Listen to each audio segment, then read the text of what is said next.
C'est dans cette même ville que se réunit en 1944, autour de Charles de Gaulle, la conférence de Brazzaville.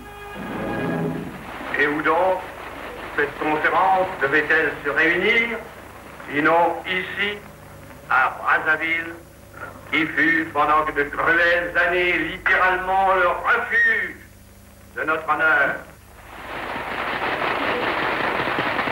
Cette conférence marque le premier pas important dans l'émancipation des peuples d'Afrique, le premier pas vers l'indépendance. D'ailleurs, dès cette époque, la France adopte une série de réformes qui visent à conduire par étapes les territoires coloniaux à une autonomie totale.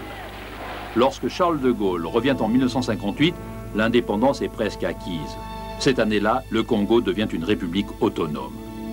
À l'atmosphère d'espoir et de gravité qui avait accueilli à Madagascar le général de Gaulle, répondait l'enthousiasme débordant qui le saluait à son arrivée à Brazzaville.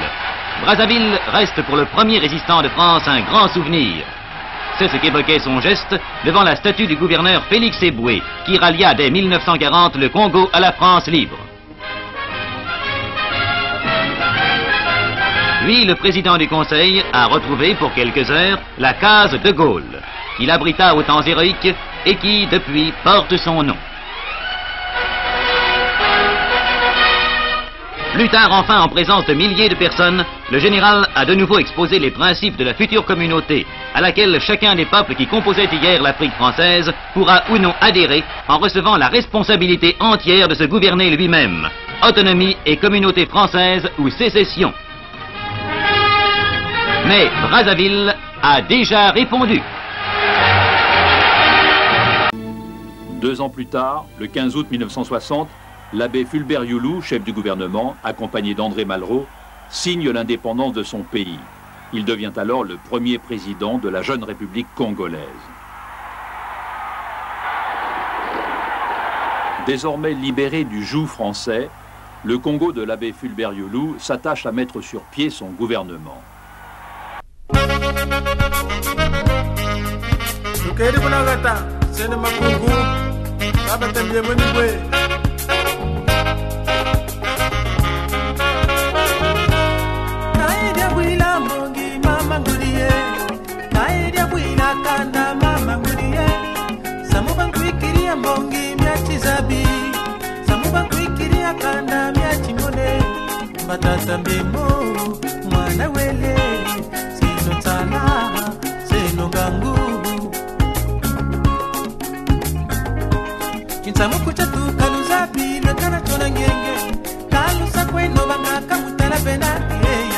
Banguleno, lutomo banza, mwana wele, senongangu. Menonte kolo bisi chunga mwana kwa vimbae, banda diani, bishingoi, nikana kongo tambila za makanda choza zingi, bisi vimbae, tata vimba na mbakara ya vimba ya mambu tata, webatele, bisi chunga, na bishingoi. Kaunga na bichi kwimba bichi ndamba bichi mbanzu apa ndekele bichi nsundi na bichi nsembo bichi mbanda atata makondo bichi tumaye na bichi bumbu bichi mbembe na bichi nimbi bichi sengele bichi nsekeyaya. Oui, soyez les bienvenus à la radio Forum FM. Nous vous remercions, nos auditrices et auditeurs. Radio des droits de l'homme au service des auditeurs. Radio Forum FM, accueil très hospitalier. Maxime Chassé vous aime bien. Droits de l'homme, c'est votre radio. Soyez à l'écoute aux émissions de droits de l'homme. Soyez les bienvenus aux émissions Forum Télé. Nous vous remercions, nos chers téléspectateurs. Télé de droits de l'homme au service de la nation. 830.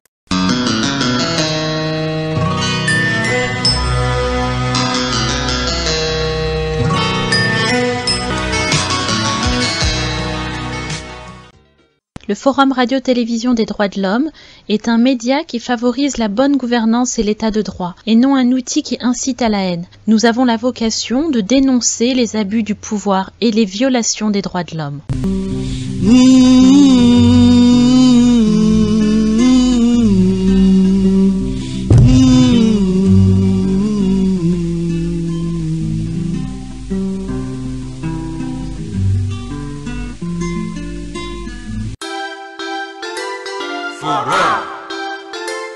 Forum FM, Radio Forum FM 105.8. Les émissions de RFI en partenariat avec Forum FM. Nous diffusons actuellement les programmes de RFI, radio partenaire de Forum FM, la première radio des droits de l'homme. Cette émission est diffusée dans le cadre du partenariat entre RFI, la radio mondiale, et Forum FM, la première radio des droits de l'homme.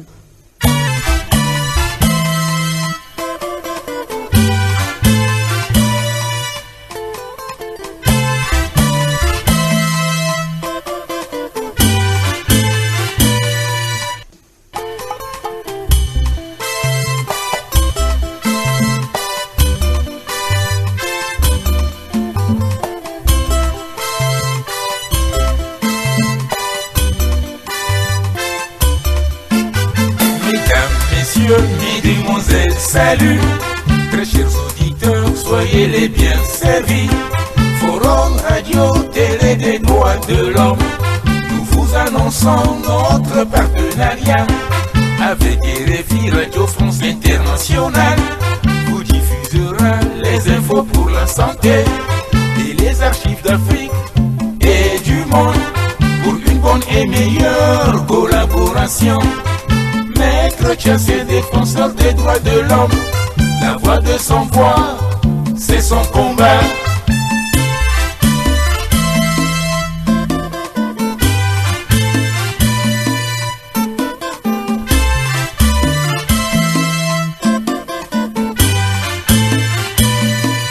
Bonjour et bonsoir. Alors nous poursuivons l'évocation des 60 ans d'indépendance du Congo. Nous avons dit que nous allons faire de nombreuses émissions sur l'histoire du Congo à partir de l'indépendance.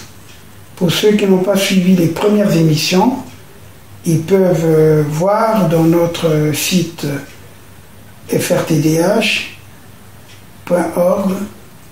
ou notamment YouTube vidéo FRTDH. Et abonnez-vous surtout à chaque fois que vous suivez la vidéo, cliquez j'aime. Ça nous fait plaisir de savoir que vous êtes nombreux à suivre cette histoire du Congo, parce qu'elle permettra aux jeunes générations de comprendre d'où ils viennent, où est-ce qu'ils en sont, et ils pourront maintenant envisager l'avenir avec beaucoup plus de sérénité en comprenant ce qui s'est passé avant eux. Aujourd'hui, nous allons entamer le point 11. En fait, le point 11 devait concerner le drame, c'est-à-dire l'élimination barbare du groupe de Diawara par Sassou, l'agent franco-chinois.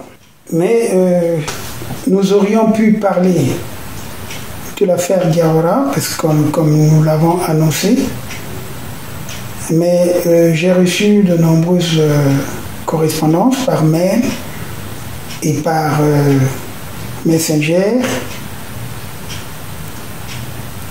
des gens qui voulaient que j'évoque effectivement les événements de 71, notamment la grève des étudiants de novembre 71. En effet, j'ai failli donc oublier cette situation. Je vais donc l'évoquer. Mais avant donc de parler de la grève de 71, j'aimerais mieux poursuivre donc la chronologie, parce que ce que nous faisons, c'est la chronologie de notre histoire que nous évoquons. Et donc, on s'est arrêté au coup d'État de Kinganga. Dernièrement, nous avons fait un entretien à bâton rompu le dimanche dernier, le 26, non le 25. Nous avons fait donc cet entretien à bâton rompu avec Fernand Mathias Ndala. Il vous a édifié sur des points que nous avait révélés le défunt Aloïse Moudile Nomasengo, qui était le vice-président du Conseil d'État, donc de la République du Congo, et qui n'a pas pu, qui était sur le point d'ailleurs de rédiger son deuxième tome de l'escroquerie idéologique, cette fois-ci la partie de l'État. Comment il a travaillé avec Marien Ngouabi, mais comme il nous avait fait cette évocation, nous aurons la possibilité d'en parler au cours des entretiens que j'aurai avec Fernand Mathias Ndala, et peut-être même avec Théodore Malonga ou avec bien d'autres personnes qui étaient présentes, parce que lorsque nous rencontrions Moudi Leno, souvent on était soit 2, 3, 4, sauf quand je partais en privé, où je restais avec lui pendant une semaine, même plus, et où il me faisait peut-être pas des confidences, mais en tout cas, il exprimait, il témoignait un peu de son passage à la tête de l'État. À la suite donc de la tentative de coup d'État de Kinganga, Poigné, Miawama, Kiyindou et autres, le 23 mars 1970, le PCT va se réunir en congrès extraordinaire du 30 au 2 avril 1970. Le bureau politique sera élargi à 10 membres au profit d'Ambroise Masala et du capitaine Sassou Nguesso.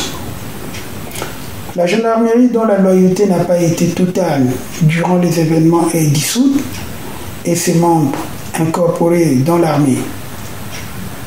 Le Conseil d'État sera remanié et celui qui prendra la tête du Conseil d'État, c'est toujours Marien Ngouabi, et Alfred Raoul deviendra le premier vice-président du Conseil d'État. Au cours donc de cette année 1970, les comités révolutionnaires seront créés dans toutes les entreprises et administrations. Et d'ailleurs, pour postuler à une fonction de l'administration publique, il était exigé une attestation de militantisme. Donc l'attestation de militantisme devenait nécessaire pour postuler à une fonction dans l'administration publique.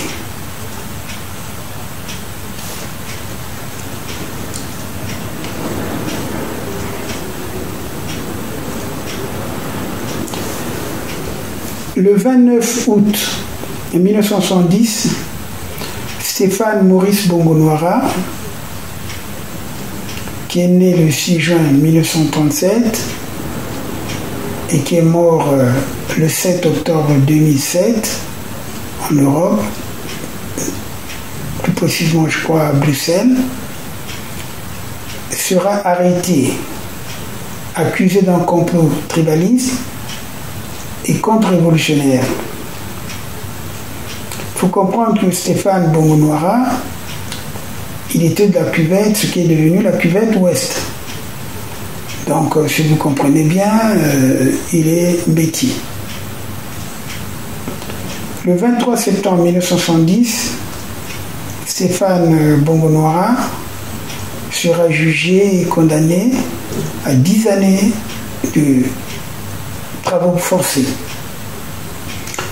Quelques mois seulement après la création du PCT, l'aile gauche du parti commence à contester le leadership de Ngouabi, lui reprochant son apathie face à la recrudescence de la corruption et une gestion ethnique du pouvoir. D'ailleurs, Mbéry Martin, en mars 1971, va distribuer les tracts dénonçant le Trévaline de Ngouabi. Alors, le 14 juin 1971, le Congo sera endeuillé avec la mort de son premier évêque noir, qui est Monseigneur Théophile Mbemba,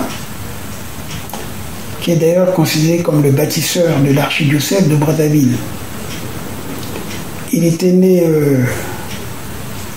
un mois plus tôt que le président Fulbert Yulu. Donc Théophile Mbemba était né le 6 mai 1917 et Fulbert Yulu le 9 juin 1917.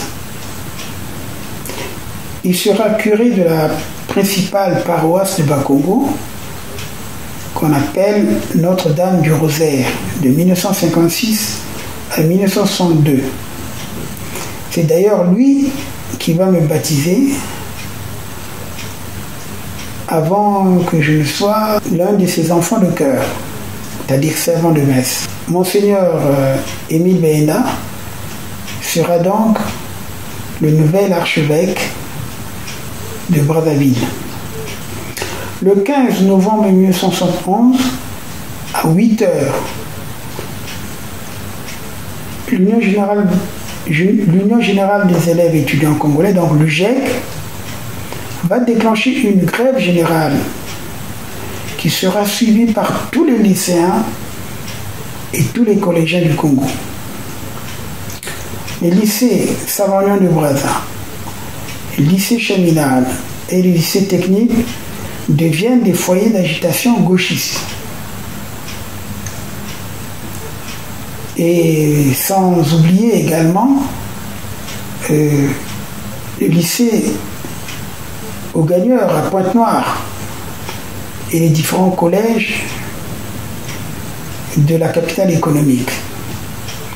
Donc les lycéens plutôt et les étudiants entament ainsi une grève générale à Brazzaville et à Pointe-Noire pour protester contre le manque de moyens dans l'enseignement et aussi contre l'engagement idéologique de façade et l'embourgeoisement de certains hauts dirigeants du parti. À l'époque, nous visions Yombi Opango et certains dirigeants. D'ailleurs, il y avait un slogan lorsqu'on se moquait on écrivait dans les Dazibao, les journaux muraux d'ailleurs, nous écrivions Lopez en Henri et Lopez. Voilà, c'était des tournures comme ça parce que c'est lui qui était le ministre de l'Éducation. Ngouabi donc il voit une manipulation de l'aile gauche du parti. La répression des manifestations provoque la mort d'un lycéen à Pointe-Noire. Mon frère Ndoba peut nous en dire quelque chose parce que celui qui était à la tête de l'UGEC en ce moment-là à Pointe-Noire, pendant que nous étions dans le noyau politique au lycée Savagnin de Brazza avec Paul Gomez Olamba et les Bajans et bien d'autres. En tout cas, le 23 novembre 1971, Marien Ngouabi va donc riposter par un discours historique à la place de la liberté. J'ai le discours, je peux le lire. Ouais, il est là, mais comme j'ai 2 exemplaires. On a cette vie, mais une seule radio. Une seule radio. Forum FM 105. Ça devient passionnant. Passionnant. Forum FM 105.8. Le 23 novembre 1971, Marien Ngouabi va faire un discours historique à la place de la liberté. Alors ce discours est très important. Il y a ce fascicule, donc il fait pratiquement 11 pages. Je vais reprendre des extraits de son discours, qu'il a prononcé à la place de la Liberté le 23 novembre 1971. D'ailleurs, vous voyez le titre de ce fascicule, « Il faut que ça change ». Alors, je ne veux pas lire l'introduction. Je dis, bon, le 23 mars 1970, je cite, c'est Mariam Gouavi parce que je n'ai pas pu, excusez-moi, je n'ai pas pu avoir l'élément sonore de ce discours. Je l'avais, mais c'est parti dans les documents qu'on a saccagés, qu'on a volés de ma grande bibliothèque de Brazzaville lorsqu'on est venu saccager la radio Forum. Parce que je n'avais pas eu le temps de faire des copies de ce discours. Bon, bref, je vous le lis. Le 23 mars 1970, c'était la réaction qui voulait s'emparer du pouvoir. Tous les auteurs du coup d'État manqué, sans exception aucune, étaient des artisans chevronnés de la réaction, vendus, corrompus et des valets de l'impérialisme. Tous les actes qu'ils avaient posés depuis les communiqués lancés à la voix de la Révolution, appelant au secours leurs alliés fantoches, jusqu'au port de kilos de fétiches, de marabouts protecteurs, tout cela était totalement réactionnaire. Mais le mouvement des élèves et étudiants était-il révolutionnaire ou réactionnaire? Il est vrai que les élèves ont d'abord posé leurs problèmes sous une forme syndicale, forme pure revendicative. Il est aussi vrai que les élèves et étudiants ont escamoté la démocratie et la discipline révolutionnaire. Il est encore vrai que le mouvement a pris un contour, une tournure frisant le tribalisme, le régionalisme, voire même la réaction. En cela, les élèves sont condamnables. Mais ne les condamnons pas tous. Il faut condamner les pingouins, les tribalistes fiefis, les nostalgiques d'un passé à jamais banni par le peuple congolais depuis les 13, 14 et 15 août 1963 et le 31 juillet 1968. Il faut crier haro sur les baudets qui ont transformé la grève en deux camps réactionnaires diamétralement opposés. Il faut condamner les grévistes nordistes autant que les grévistes sudistes. Cependant, ayant le courage de l'avouer, les élèves et étudiants conscients à la faveur de leurs revendications légitimes ont posé les problèmes fondamentaux de la révolution. Les problèmes des masses et de la misère du peuple, peut-être dans un vice de forme quant à la méthode. Mais ces problèmes sont réels. Ils ont toujours existé, ils existent encore, ils existeront encore davantage et de la façon la plus cruciale, tant ils évoluent avec notre société. Mieux, les masses populaires prenant de plus en plus conscience de la notion de classe sentent avec acuité la misère et l'exploitation du peuple, découvrant de plus en plus l'extravagance des inégalités sociales entre fils d'une même société. Et les mouvements populaires plus organisés et plus méthodiques naîtront avec plus de violence parce qu'il n'y a pas de plateforme commune entre les exploités, les déshérités et les privilégiés. Les grévistes s'insurgent contre qui? Contre l'état de fait, contre le parti, contre le président ou contre les dirigeants. Ont-ils profondément analysé tous les aspects des problèmes soulevés?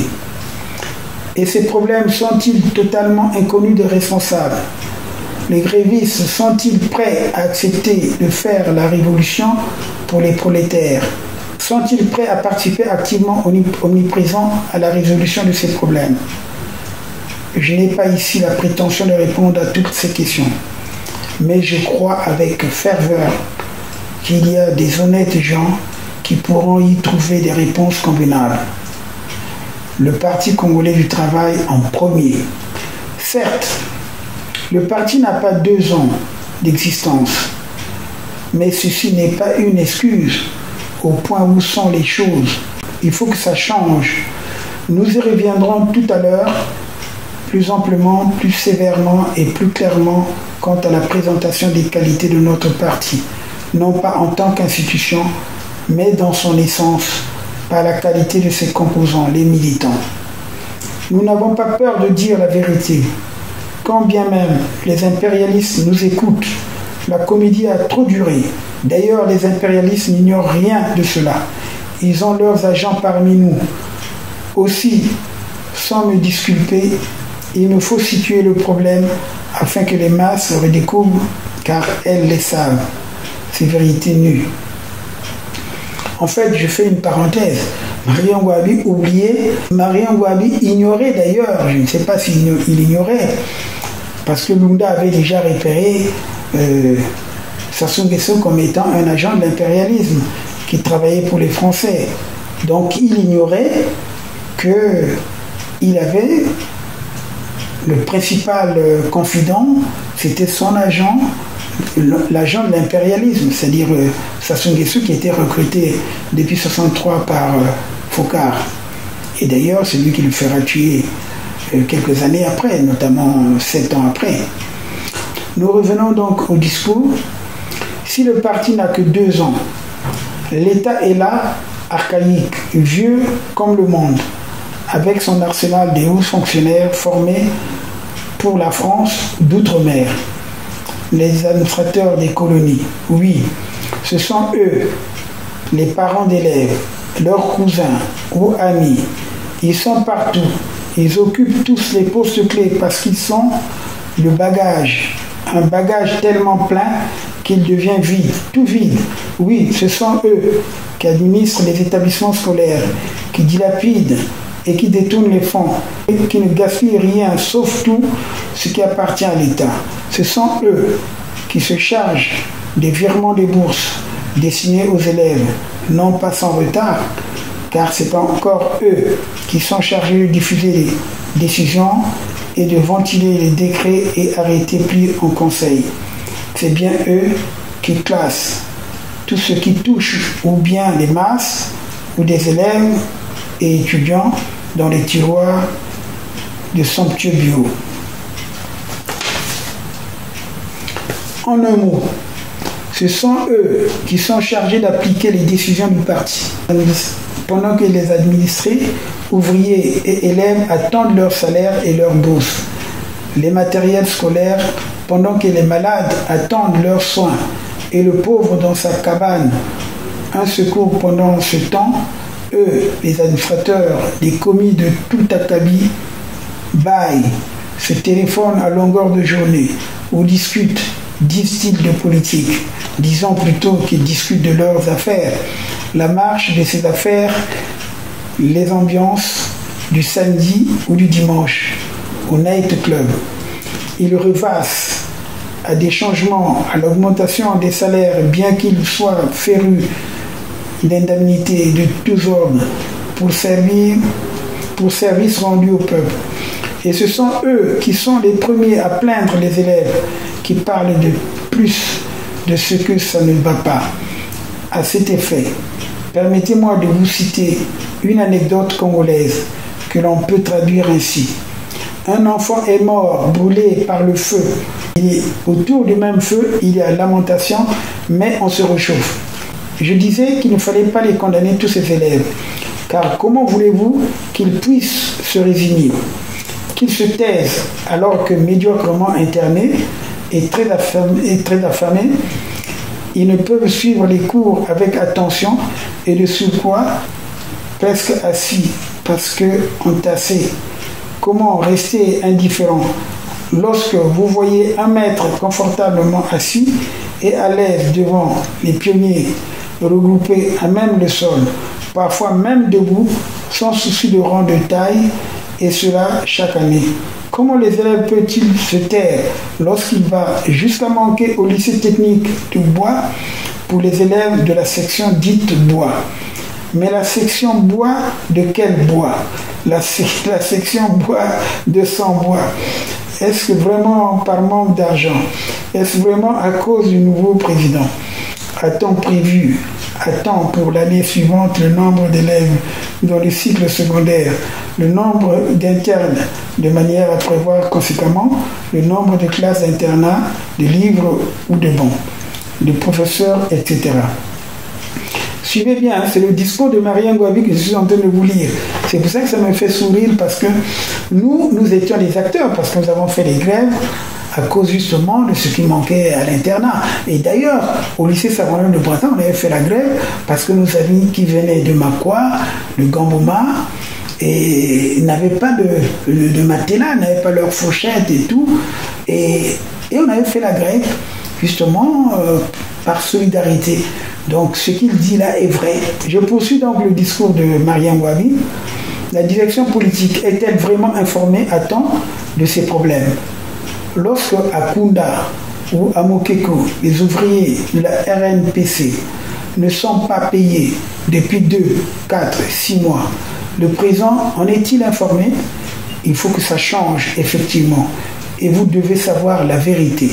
Les exemples d'inertie, d'incompétence, de paresse et de négligence, d'inconscience, d'irresponsabilité, en un mot de sabotage, sont nombreux. Tellement nombreux que je n'insisterai pas à les énumérer. En voici quelques-uns. Il manque de sucre à Brazzaville, alors qu'il y en a à Jacob. De ciment, alors qu'il y en a à l'UTT. Il manque de médicaments, des produits pharmaceutiques. On l'apprend par des rumeurs, des masses. Et lorsqu'on vérifie, on découvre que cela dure depuis longtemps. Et pourquoi? Parce que les transitaires capitalistes ont bloqué des tonnes de médicaments au port de Pointe-Noire. Et les dirigeants réagissent au jour le jour devant les problèmes, chaque jour naissant. Oui, vous avez raison. Cette méthode de travail n'est pas marxiste, je le confirme. On dit que le parti dirige l'État. Mais il faut dire, le parti doit diriger l'État. Parce que l'État, ce n'est pas le Conseil d'État, mais c'est tout le système assis sur les vieux décrets coloniaux complexes.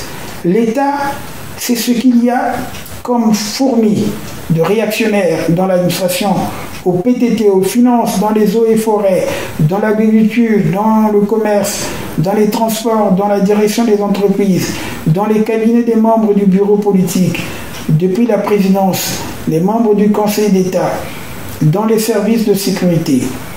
Le parti a 2 ans, mais le comité central s'est réuni déjà plusieurs fois. Tous ces problèmes de la misère du peuple et des structures économiques de notre système actuel ont été discutés. Les programmes, peut-être pas parfaits, mais sérieusement étudiés, ont été tracés en vue de résoudre ces problèmes à court et à long terme.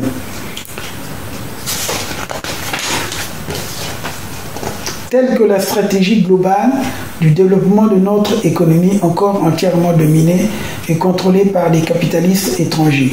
Il faut citer parmi tant d'autres écoles du peuple, l'infrastructure routière, les transports, l'habitat et l'urbanisme, etc. Mais dans tout cela, que faire? Eh bien, depuis 1963, nous avons pensé que seul un parti d'avant-garde guidé par la théorie marxiste-léniniste peut diriger nos masses populaires, la classe ouvrière, les paysans, les combattants et les intellectuels révolutionnaires vers la révolution prolétarienne. La naissance du Parti congolais du travail, institution d'avant-garde de notre classe ouvrière, résoudra-t-elle les problèmes posés par la révolution congolaise? Chacun de nous connaît l'histoire de notre parti. Aussi, je n'y insisterai pas. Mais il faut que chacun se rappelle à quel moment précis le Parti congolais du travail a été créé. Est-ce au moment où les contradictions au sein de la gauche ont cédé le pas à l'unité de celle-ci, au terme d'une plateforme précise, le Parti congolais du travail a-t-il réalisé l'unité de la gauche? J'entends par la gauche tous les camarades qui, avant ou depuis les Trois Glorieuses, ont milité pour la révolution, en dépit des erreurs et des divergences inhérentes à la lutte elle-même. De fait, si cette unité ne s'est pas faite, le Parti congolais du travail représente donc une grande famille révolutionnaire au sein de laquelle se trouvent plusieurs familles révolutionnaires, sinon plusieurs écoles.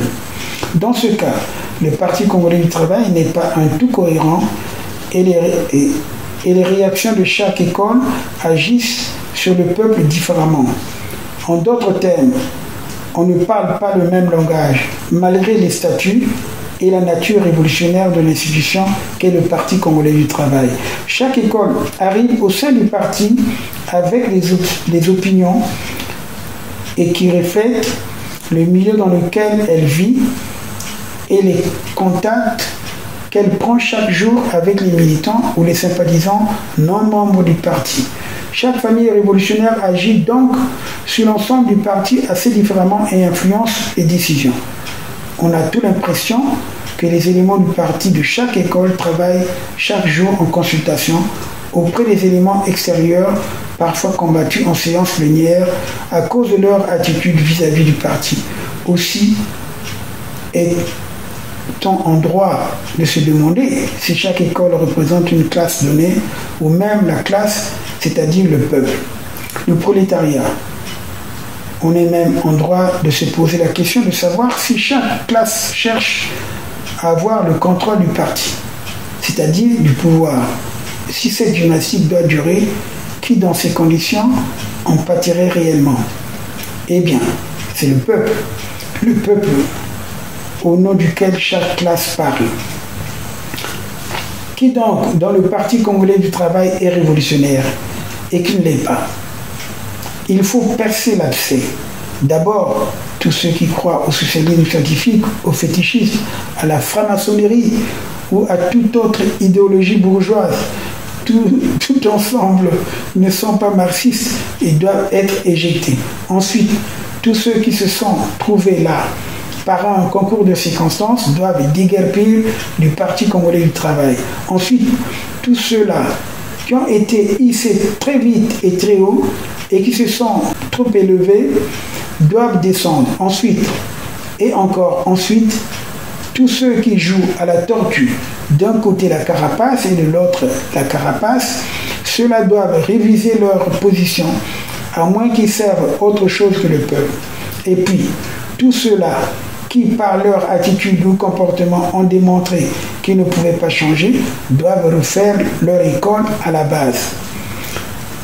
Je poursuis, C'est très intéressant de suivre le discours de Marien Ngouabi, puisque nous voyons, il dénonçait certains méfaits. D'ailleurs, il doit se retourner dans sa tombe, puisque aujourd'hui, la franc-maçonnerie a gagné tout le Parti congolais du travail, le parti qu'il a créé. Le fétichisme aussi a gagné tout le Parti congolais du travail. Vraiment, tout ce que disait Marien Ngouabi s'adressait justement à celui qu'il considérait comme son défunt, Sassou Nguesso, d'ailleurs qui le fera assassiner. Attachez vos ceintures. Attachez vos ceintures. Forum FM 105.2 vous fait voyager. Maintenant. Bon, je poursuis donc le discours de Marien Ngouabi, que je lis sans retrancher une virgule ou le point.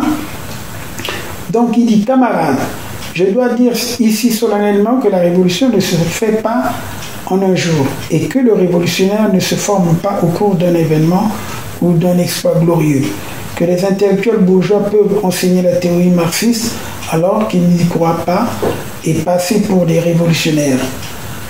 Que ce n'est pas parce qu'on a été dans l'armée ensemble ou à la GMNR pendant la Révolution ou parce qu'on a milité ensemble à la FEANF ou à la EC que l'on doit former une école ou une classe de révolutionnaires. Je précise ensuite que le peuple congolais n'a pas encore vu clairement l'action concrète des révolutionnaires congolais en faveur des vérités. Parmi nous, il en est qui ont commis des erreurs ou qui ont commis des fautes et qui s'en sont extériorisés, qui passent à la censure. Cependant que d'autres ont péché en silence, c'est encore plus grave. Au nom du peuple congolais, nous disons assez de jouer à cache-cache et de paraître aux yeux des militants comme étant les mieux nantis d'expérience marxiste et les seuls capables de transformer les choses. Or, que constate-t-on dans les cabinets de ces révolutionnaires et dans les départements qu'ils dirigent? Des yulistes, des nostalgiques de débat, des cousins et amis. Quant aux gens que l'on propose au président afin d'occuper des postes de responsabilité, les éléments de la tribu, même des réactionnaires. Alors, où est la révolution? Où est donc le marxisme? Chaque responsable a ses militants. Et lorsque l'on vérifie bien la nature de ces militants, on est en droit de se poser à nouveau la question, où est la révolution? Combien de temps va-t-on zigzaguer ainsi? Va-t-on continuer de supporter ces fourberies? On est révolutionnaire par des actes. Quels sont à présent les actes que chacun de nous a posés? Mariam Gouabi donc poursuit dans son discours. Oui, en le réalisant vraiment, je comprends d'ailleurs pourquoi ils l'ont appelé discours historique. Alors Mariam Gouabi donc poursuit dans son discours. Le 31 juillet 1968, on a osé, on a risqué de verser notre sang.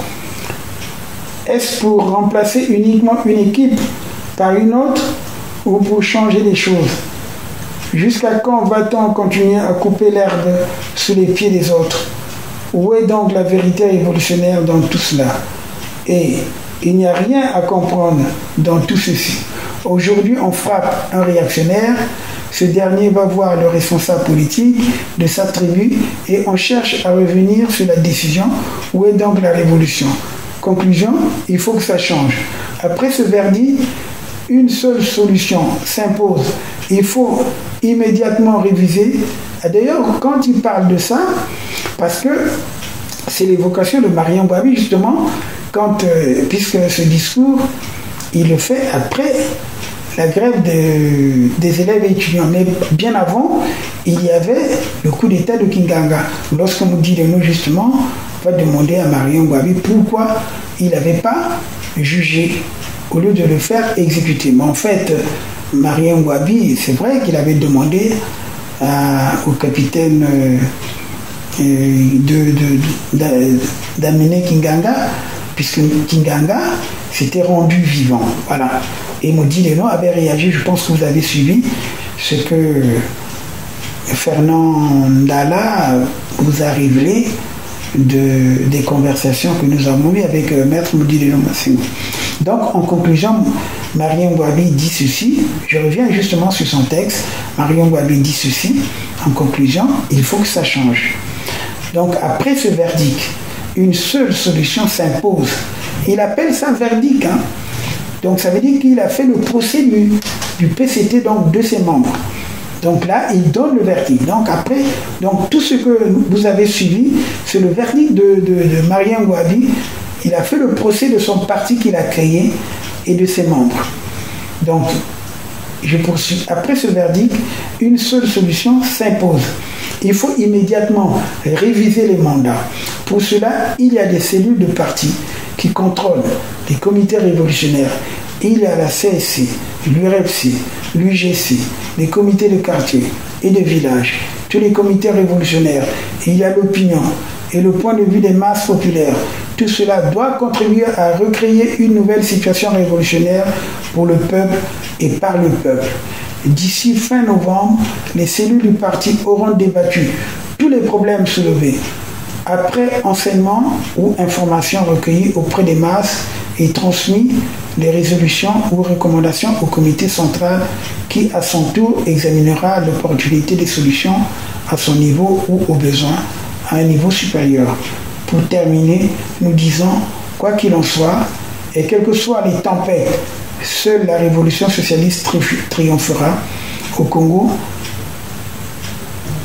et aucun régime réactionnaire ne pourra se réaliser car les idées justes et prolétariennes ont largement gagné nos masses fondamentales.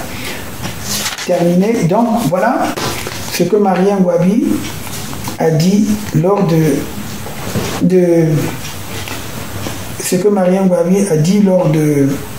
justement de son discours historique après la grève des étudiants. Alors nous poursuivons donc la chronologie.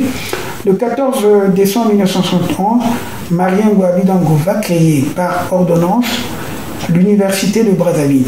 Justement, après la grève, puisque à l'époque on appelait Centre d'enseignement supérieur, CSB. Et ce centre d'enseignement supérieur avait été créé justement pour accueillir les des étudiants de l'Afrique, pratiquement toute l'Afrique, parce que nous avions les Tchadiens, les Gabonais, les Sénégalais, les Béninois, les Togolais, et Brazzaville d'ailleurs, c'était le quartier latin de l'Afrique noire. Bon, c'est après qu'on nous a volé cette place. Donc le 4 décembre 1971, Marien Ngouabi va créer par ordonnance l'université de Brazzaville. Et cette université va intégrer tous les établissements d'enseignement supérieur qui existaient donc à Brazzaville. Et c'est en ce moment-là que Pascal Lissouba sera donc nommé professeur de l'université par Marien Ngouabi. Contrairement à ce qui se dit, Pascal Lissouba n'est pas professeur agrégé sur titre. Il est docteur et sciences. Et de toute façon, le titre de professeur, c'est pas un diplôme. C'est une distinction qui vous permet justement d'enseigner et d'avoir une chaire à l'université. Et il n'avait pas fait donc son concours d'agrégation pour être professeur agrégé. Donc là, il n'y a pas de polémique.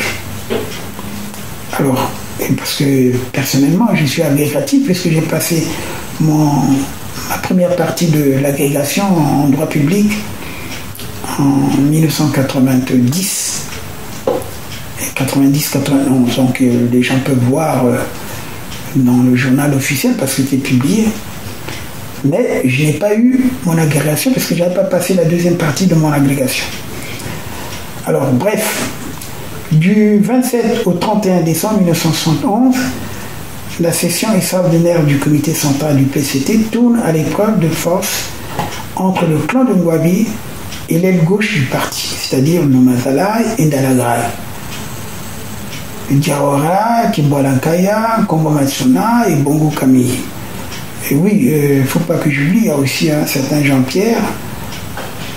Alors, des exclusions du bureau politique et du comité central sont prononcées à l'issue de la réunion, touchant aussi bien la gauche, Ndala Nkombo Matsuna, que la droite du parti, Alfred Raoul. Ils seront donc écartés. Le bureau politique sera réduit à 5 membres. Le Conseil d'État est également remanié. Maître Aloïse Moudileno remplace donc Alfred Raoul comme vice-président. Aloïse Moudileno Massengo est né le 11 mars 1933 à Vinza. Il est mort le 6 janvier 2020, comme vous le savez. Il est le premier avocat africain en France. Et c'est lui qui deviendra donc en décembre 1971 le vice-président du Conseil d'État au Congo. Pour introduire un peu le climat qui va amener... Bon, on ne peut pas comprendre le plan funeste conçu par Sassou, qui devient membre du bureau politique, à l'encontre de son frère Marien Ngouabi, qu'il qualifiait de couillon en référence à son ethnie Kouyou, si on occulte les hostilités et les contradictions politiques entre Sassou et Diawara, car au bureau politique du Parti congolais du travail, de 1971 donc à 1972, le lieutenant Ange Diawara est pour Sassou Nguesso, qui est devenu membre du bureau politique, l'homme à écarter pour isoler Ngouabi et l'éliminer. L'assassinat de Marien Ngouabi était prémédité par Sassou, qui a provoqué l'isolement de ce dernier avec l'extermination de la bande d'Ange Diawara. Nous allons le voir. Sassou s'était juré d'avoir la peau de Kouyou, qui selon lui ont toujours pris les Mochis pour des sous-hommes, des esclaves. Pour parvenir à ses buts, Sassou, à partir du mouvement du 31 juillet 1968, qui a porté Marien Ngouabi à la tête du Conseil national de la Révolution, le CNR et de l'État, se fait le plus proche compagnon de Marien Ngouabi. Et ce dernier l'a toujours pris pour son cadet. Le capitaine Sassou Nguesso est membre du CNR dès 1968. Et d'ailleurs, à l'époque, il s'appelait seulement Denis Sassou. C'est après, justement, qu'il prendra l'autre nom de Nguesso. Et Ngouabi a fini par faire de lui le plus puissant de son régime. D'abord en tant que directeur de la sécurité d'État, KGB, la Stasi du Congo, au deuxième congrès du PCT du 27 au 30 décembre 1914, Sassou est parmi les 12 membres du bureau politique et secrétaire du comité central du PCT. D'ailleurs, nous allons y revenir longuement. Et nous voulons seulement dire dans quel climat Marien Ngouabi s'est fait avoir par Sassou, éliminé après. Et nous allons donc aborder le climat dans lequel il y a eu ce coup d'état de Diawara. Donc j'en ai terminé. À partir d'12, vous allez suivre le déroulement des événements du 22 février 1972. Et comme nous avons promis, nous allons vous faire écouter, nous allons vous lire les procès-verbaux des différents protagonistes, en commençant par Nouma Zalaï, Benoît Mondele Ngolo, Camille Bongo et bien d'autres. Alors merci donc de m'avoir suivi. En fait, j'ai fait la relecture. J'ai fait uniquement la lecture de ce document précieux du discours de Marien Ngouabi. Il faut que ça change. Je mettrai des extraits justement dans le commentaire de la vidéo. Je mettrai des extraits de ce discours. Pour ceux qui voudront bien le reprendre dans la vidéo, ils pourront le reprendre. En tout cas, le document est là. J'ai 2 exemplaires en fait. J'ai 2 exemplaires. C'est pas pourquoi j'ai 2 exemplaires. Vous voyez, il y a cet exemplaire et celui que je vous montre là. Voilà, j'ai 2 exemplaires. Voilà. Mais en fait, il y avait parfois des documents où j'avais deux exemplaires parce que je me disais, bon, il y a un que je pourrais peut-être prêter et puis il y a un autre qui va rester dans les archives. Et généralement, celui qui porte le cachet, c'est celui qui reste dans ma bibliothèque. Bon, bref, mais c'est pas pour autant que quelqu'un va me le demander et je vais lui donner. Non. Allez, merci. Et puis il y aura la bibliothèque personnelle qui est justement à la rue Berlioz. Alors, je vous remercie. À bientôt. Ça devient passionnant. Passionnant. Forum FM 105.8. On a cette vie, mais une seule radio. Une seule radio. Forum FM 105.8. On a cette vie, mais une seule radio. Une seule radio. Forum FM 105.8. Ça devient passionnant. Passionnant. Forum FM 105.8. Forum FM 105.8. C'est beau comme un camion. C'est beau comme un camion. Et ça roule plus vite. Plus vite. Forum FM 105.8. Comme un camion. Et ça roule plus vite. Plus vite. Forum FM 105.8. Avant la radio, c'était ça. Maintenant, il y a Forum. Vous avez demandé la musique, ne quittez pas. Forum FM, enfin la radio. Forum 105.8, la radio des droits de l'homme, Forum FM. Nous émettons 24 heures sur 24. Pour nous capter sur Internet, il suffit de taper tout simplement www.org. Forum FM. Radio Forum FM 105.8. Soyez les bienvenus à la radio Forum FM. Nous vous remercions, nos auditrices et auditeurs. Radio des droits de l'homme au service des auditeurs. Radio Forum FM, accueil des hospitaliers. Nous émettons 24 heures sur 24. Pour nous capter sur Internet, il suffit de taper tout simplement www.frtdh.org. Je répète, frtdh.org.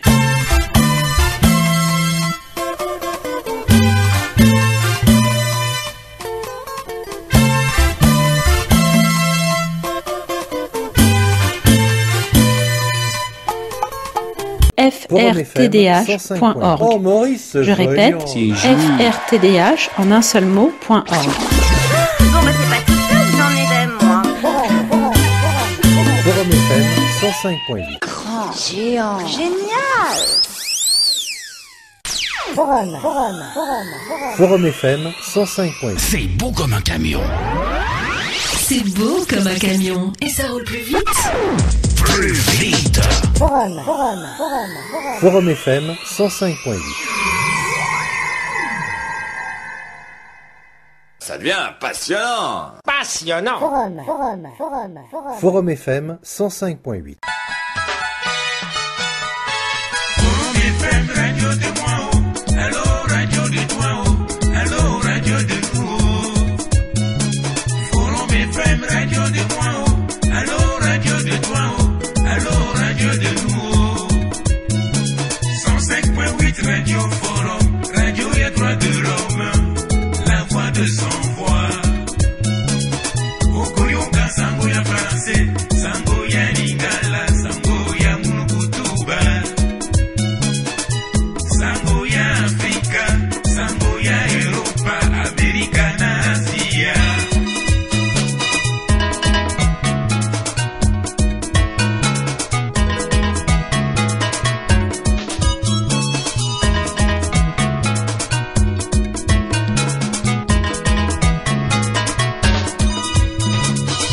PDG Masengo tia se papa, Tokumisi Olelo, Musungi ya droit de l'homme.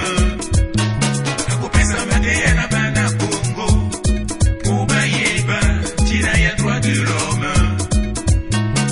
Attends ça wa mukuyu baba, master mwana Congo, bayoka ka Radio Forum. Radio Forum yaka chauffé, fan club yaka dansé, édition ya kirikiri, ki César. Lokumu na yo Radio Forum, esengo na motema, to sepeli lelo.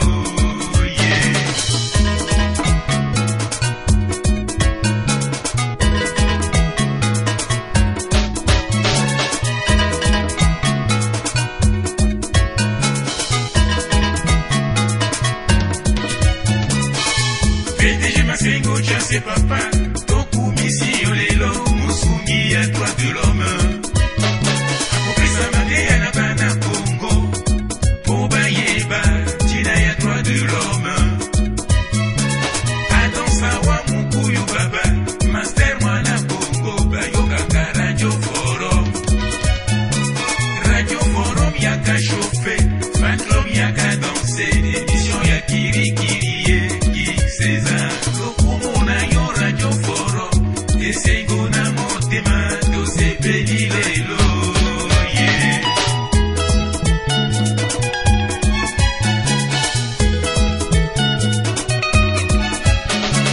Forum FM, radio de moi, allô, radio de toi, allô, radio de nous. Forum FM, radio de moi, allô, radio de toi, allô, radio de nous. Poto mungali wenze Kalanda Kongo Masengo Chiriki tere makabandilu Filula bazo mutabala Kinsugi kingwali basina Bakongo makelekele sangolo Mayanga majibunga ngalingolo Bayoka ka Radio Forum Akobeta, midule ya bana mboka. FM, radio de moi, allô, radio de toi, allô, radio de nous. Forum FM, radio de moi, allô, radio de toi, allô, radio de nous.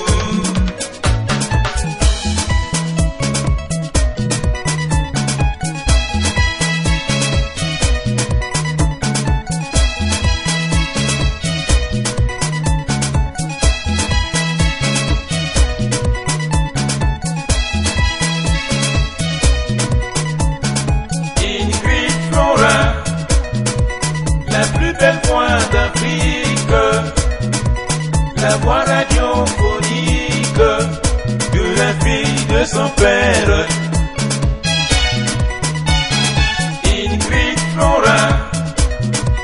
la plus belle voix d'Afrique, la voix radiophonique de la fille de son père. Écoutez ça.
Son père, écoutez ça.